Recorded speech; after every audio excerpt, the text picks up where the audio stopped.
Traditional ലൈനിൽ നിന്ന് വഴിമാറി നടന്ന് നമുക്ക് നല്ല ഒരുപടി സമ്മാനങ്ങൾ, നല്ല ഒരുപടി ഗാനങ്ങൾ നൽകിയതിൽ വയലിൻ ജേക്കബ് എന്ന് പറഞ്ഞ സംഗീതം വലിയൊരു പങ്ക്. തീർച്ചയായിട്ടും നിങ്ങളുടെ ഏറ്റവും അടുത്ത സുഹൃത്ത് ജേക്കബിനെ കുറിച്ച് പറഞ്ഞാൽ, ജേക്കബ് അനുഗ്രഹീതനായ ഒരു വയലിനിസ്റ്റ് ആണ്. നല്ല സോളോ വയലിനിസ്റ്റ് ആയിരുന്നു.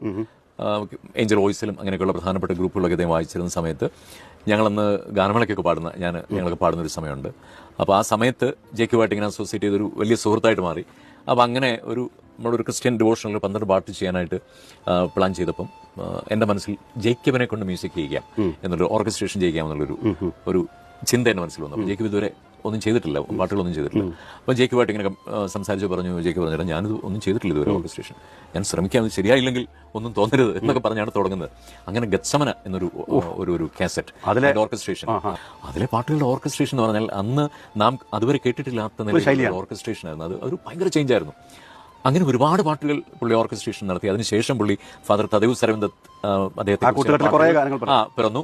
അന്നാണ് ഈ ജേക്കബിനെ, അതുവരെ VJ ജേക്കബ് എന്നറിയപ്പെട്ടിരുന്ന ജേക്കബിനെ വയലിൻ ജേക്കബ് ആക്കിയത് തദേവ് സച്ചനാണ്.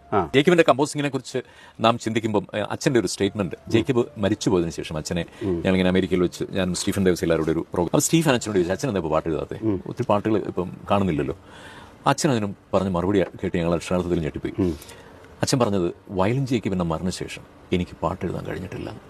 അതായത് ജേക്കബ് ട്യൂൺ ചെയ്ത് കൊടുത്തിരുന്ന ആ ട്യൂണിലാണ് പാട്ട് എഴുതിക്കൊണ്ടിരുന്നത്. അപ്പൊ എനിക്ക് അത്രയും ഹൃദ്യമായ, അല്ലെങ്കിൽ അത്രയും എന്റെ മനസ്സിനോട് ചേർന്ന് നിൽക്കുന്ന ട്യൂണുകൾ എനിക്ക് പിന്നെ കിട്ടിയിട്ടില്ല. അതുകൊണ്ട് എനിക്ക് അത് കഴിഞ്ഞ് പാട്ട് എഴുതാൻ പറ്റിയിട്ടില്ല എന്ന് പറഞ്ഞു. അപ്പോൾ റീസെന്റ് ആയിട്ട് അദ്ദേഹം അപ്പോൾ സ്റ്റീഫൻ പറഞ്ഞു, അച്ഛാ എഴുതി, ഞാൻ നല്ല ട്യൂൺ തരാമെന്നൊക്കെ പറഞ്ഞിട്ട് അയാൾ പോകും. അപ്പൊ അത്രമാത്രം ഒരു വ്യക്തിയുടെ രചനയെ പോലും സ്വാധീനിക്കാൻ സാധിച്ചു എന്നുള്ളതാണ്. അദ്ദേഹത്തിന്റെ എത്ര പാട്ടുകളാണ്. യേശുവേ നീ എനിക്കായി, മധു ബാലകൃഷ്ണൻ എന്ന് പറഞ്ഞൊരു പാട്ടുകാരനെ ഈ ക്രിസ്ത്യൻ സംഗീത ലോകത്ത് പരിചയപ്പെടുത്തിയ ഒരു ഗാനമാണത്.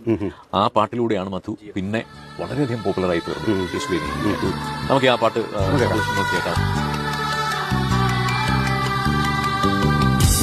യേശുവേ നീ എനിക്കായി ഇത്രയേറെ സ്നേഹമേകാൻ അടിയനിൽ